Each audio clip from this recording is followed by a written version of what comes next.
Pencaksilat atau silat adalah suatu seni bela diri tradisional yang berasal dari kepulauan di Nusantara.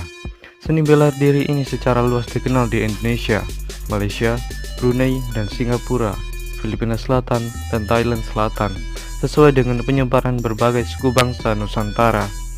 Pencaksilat merupakan olahraga bela diri yang memerlukan banyak konsentrasi.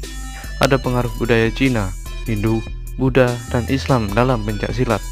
Biasanya setiap daerah di Indonesia mempunyai aliran pencaksilat yang khas. Misalnya, daerah Jawa Barat terkenal dengan aliran Cimande dan Cikalong. Di Jawa Tengah ada aliran Merpati Putih, dan di Jawa Timur ada aliran Perisai Diri. Dan berikut ini adalah sejarah pencaksilat selengkapnya.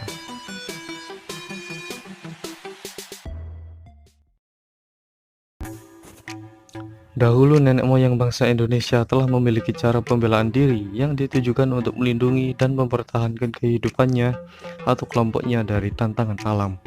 Mereka menciptakan bela diri dengan menirukan gerakan binatang yang ada di alam sekitar, seperti gerakan kera, harimau, ular, atau burung elang. Asal mula ilmu bela diri di Nusantara ini kemungkinan juga berkembang dari keterampilan suku-suku asli Indonesia yang berburu dan berperang dengan menggunakan parang, perisai, dan tombak.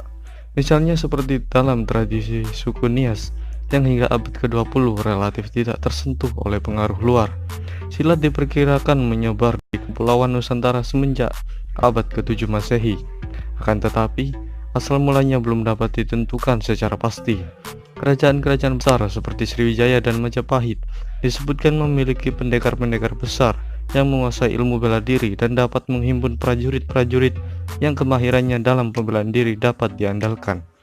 Seorang peneliti silat Donald F. Trigger berpendapat bahwa bukti adanya seni bela diri bisa dilihat dari berbagai artefak senjata yang ditemukan dari bangsa Hindu-Buddha, serta pada pahatan relief-relief yang berisikan sikap-sikap kuda-kuda silat di Candi Prambanan dan Borobudur.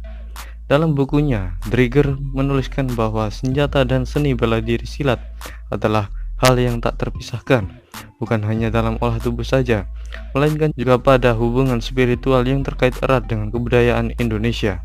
Sementara itu, Syekh Samsudin berpendapat bahwa terdapat pengaruh ilmu bela diri dari Cina dan India dalam silat. Hal ini karena sejak awal kebudayaan Melayu telah mendapat pengaruh dari kebudayaan yang dibawa oleh pedagang maupun perantau dari India, Cina, dan mancanegara lainnya.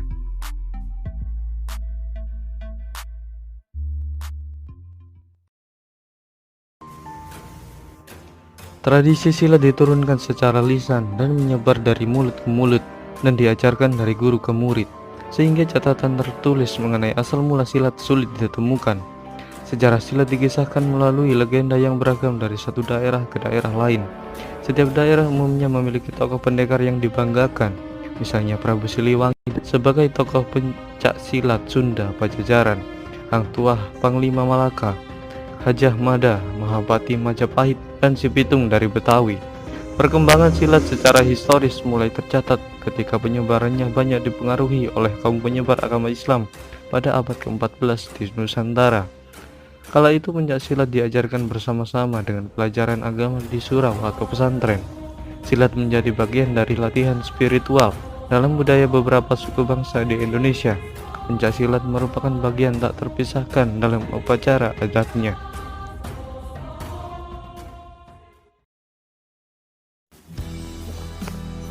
Silat lalu berkembang dari ilmu bela diri dan seni tari rakyat menjadi bagian dari pendidikan bela negara untuk menghadapi penjajah asing.